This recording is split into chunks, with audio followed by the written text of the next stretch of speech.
Just take a look at my notes here. What should we talk about today? I've been working on a new impersonation. This is the Swedish chef. And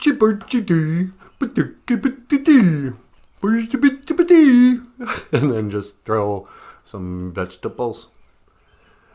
I mean, talk about racial stereotypes. What about the Swedish chef? Was he Swedish? Yeah. I'm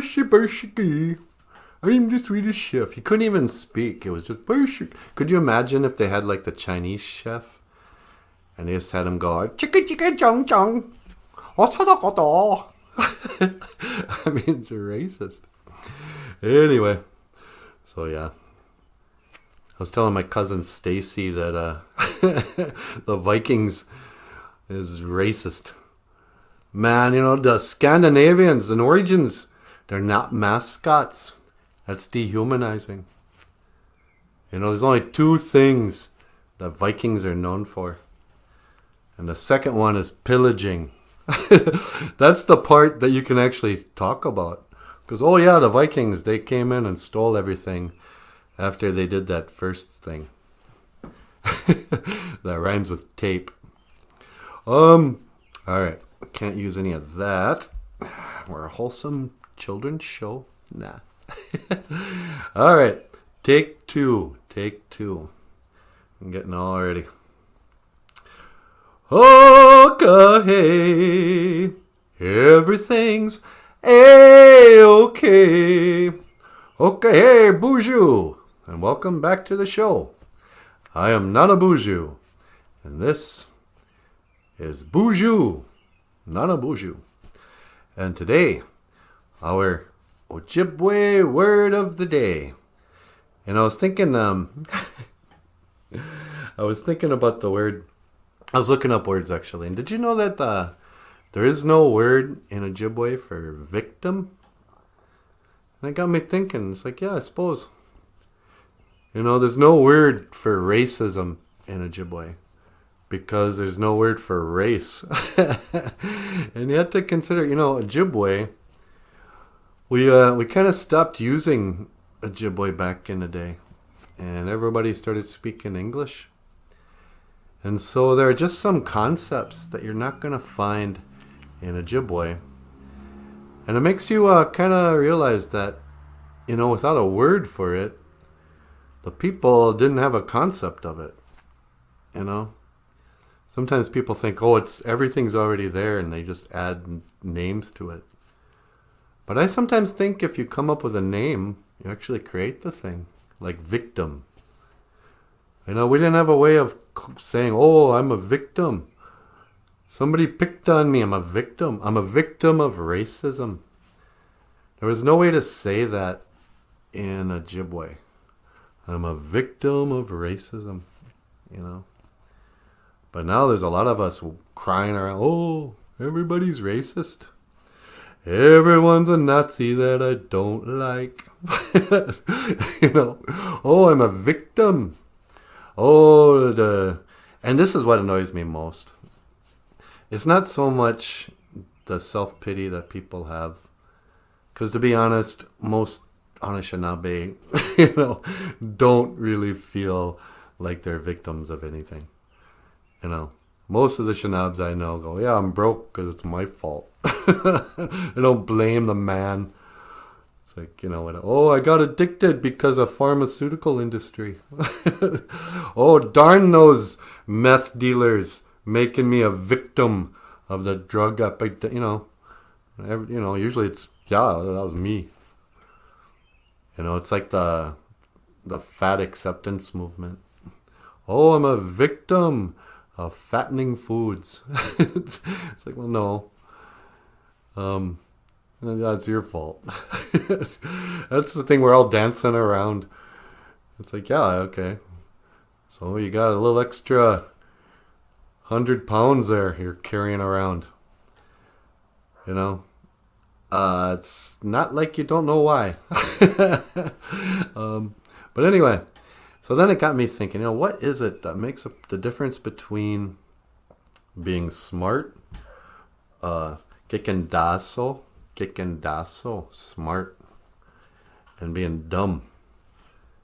Bagwana wizzy, dumb. And there's a great band from back in the day called Kansas. Carry on my wayward son. You guys probably know it if you play Rockstar, that video game. Kansas has a lot of songs. But there's a line in there I used to think about. It'd be like, no, I still was a blind man. No, it was like something about though my mind could think, I still was a madman. No, how's that go? I wish I could. But it's something about, if I claim to be a wise man, if I claim to be a Nibwaka Winninini, a wise man, wisdom, Nibwaka then it surely means that I don't know. When I was a younger man, I used to think, oh yeah, that means, he's being kind of cheeky. He's being like, oh, you're so wise. Well, that actually means you're not. But now it's like, no, wait. When you realize, when you give up what you think you know, that is wisdom. And every college freshman learns only this about Socrates. You learn this one thing and then you move on and you never think about Socrates again. But Socrates said, the first act of wisdom is to admit that you don't know. And, so the first act, and it's different than in being smart. Being, in Ojibwe, kikendaso is the same word for being educated. To be smart and to be educated is the same thing. And that's true. But being smart is overrated. When you have wisdom, you question everything. When you think you already know it, you can't learn a thing. And so when you're young, it's it's easy because you go, I guess I don't know nothing. I'm dumb. I'm Bakwanawizzy. Ni Bakwanawizzy. I'm dumb. And so you go to school and they go, okay, well, here's the story. Here are all the stories, whether it's history or science. Then you get to an age, you go to college, you get a degree. Oh, I got a PhD in astrophysics. I studied all that boring math, and I memorized the formulas on how to do all this crazy stuff. And I understand a lot. And I read the ancient texts and the all the way up to the current texts. And now I am smart. I am educated. But then you think about, okay, if there's anything that you were lied about, if they lied about anything, then all your education, what's it worth? What's it good for? So everyone's, crying around about Columbus. And we all knew this, first day of school, they're like, okay, this isn't true. But they lied to you when they said Columbus discovered America. They used to teach that Columbus discovered America. Nobody knew that America was here. And then one day, Columbus came and discovered it. But then there were already people here, so they knew it was here. So there you go. But then I was looking into that. And I found out the story is that Columbus, now they're telling us, okay, well, here's the real story. He went down to the Virgin Islands or somewhere. But now they're telling us, oh yeah, and then he went back, and he came back in a second trip, he brought horses.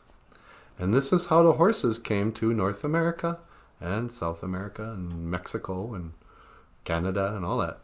Christopher Columbus introduced horses to America, is what they tell us on Wikipedia anyway. But, you know, I never really thought about it. Like, really? And, you know, they also say, oh, and he also started the European slave trade. He became a gold, not smith, but he started, you know, gathering gold in the rivers and stuff. And I don't know. The story is he made the native people do it, or he'd cut off their hands. And then, what else did he do? I mean, the whole premise is stupid. The whole premise is Bhagwana. It's dumb. I don't believe that story. And most educated people are with me to a point. But like, well, yeah, that, you know, parts of the story are probably not true. You know, a lot of college people, like, yeah, granted, you know, the history books are racist. So, you know, I mean, George Washington definitely existed, but he probably never chopped down a cherry tree. But can you even question, did Columbus really bring horses? They didn't have horses before then? Really? I don't know, man. The thread you start pulling on history, it starts to make everything sound so stupid. Because here's the thing. Columbus was a sailor. He, you know, if he existed, this one thing he did really well. He could drive a boat. I never heard he actually built the boats, but he got the finest boat makers in England to give him boats, and he was the boss of a bunch of sailors. The guy's a sailor. But somehow history records that he was also a horse wrangler and a slave trader and a gold dealer. I mean, how many jobs does this one guy do? You know, if they lied about this one thing, how am I supposed to believe any of it? You know? People want to believe the good parts. Well, that part's true, but the bad part, that's not true. Or although now it's like people want to believe all the bad stuff. They don't want to believe any of the good stuff. I don't know what to believe. So history is just really suspicious. You know? When I was growing up, they didn't talk much about Native Americans. Because the teachers didn't know much. They went to college. They were educated. So they had no idea about the official story says we didn't even have the wheel. We didn't have horses, therefore we had no use for a wheel. What were we, cavemen? Did we have fire? Apparently we didn't have a written language. I was looking up the birch bark scrolls. I mean, you can kind of assume that something existed if there's a word for it in the language. But they say we didn't have a written language. We didn't have any maps. But we had these scrolls, and we would write little drawings of animals and mythical creatures. And they would use it in the Medewiwin. They were very sacred, these birch bark scrolls. Okay. How come it wasn't important to make a map? How did we get here? I don't know. If everything was so racist back in the day, how come we, intermarried immediately? I mean, was there like all this fighting between the French and the Ojibwe, and then at one moment,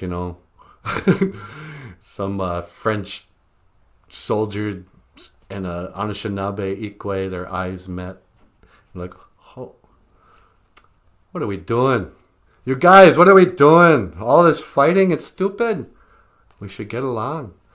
Look at how beautiful these Anishinaabe women are. Tell you what, we'll stop fighting and we'll start trading with the Anishinaabe. And we'll ask them out, and then we'll move in. and we'll have a mess of kids. And in years from now, our ancestors will deny just how much white blood they have. But I don't know. I'm rambling on now.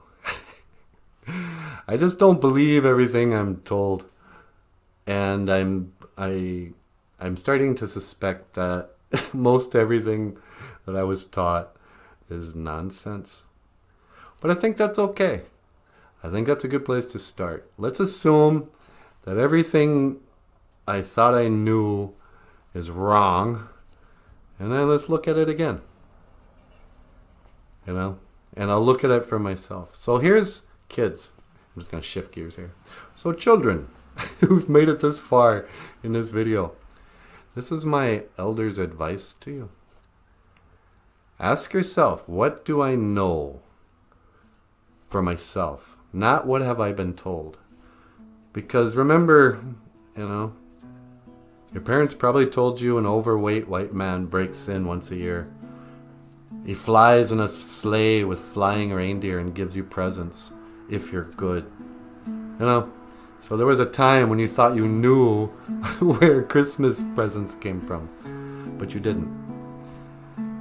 So, what do you know, not what you were told? What do you know for sure? And that's a deep question. All right, well, I better go. Just wanted to ramble on for a little bit. All right, don't be dumb. Think for yourself. And I am not a BOOZHOO.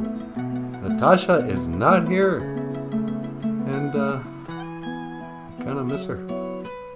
It's funnier when she's here. But anyway, I am not a BOOZHOO. And I will see you again. Gigawabamin. Minawa.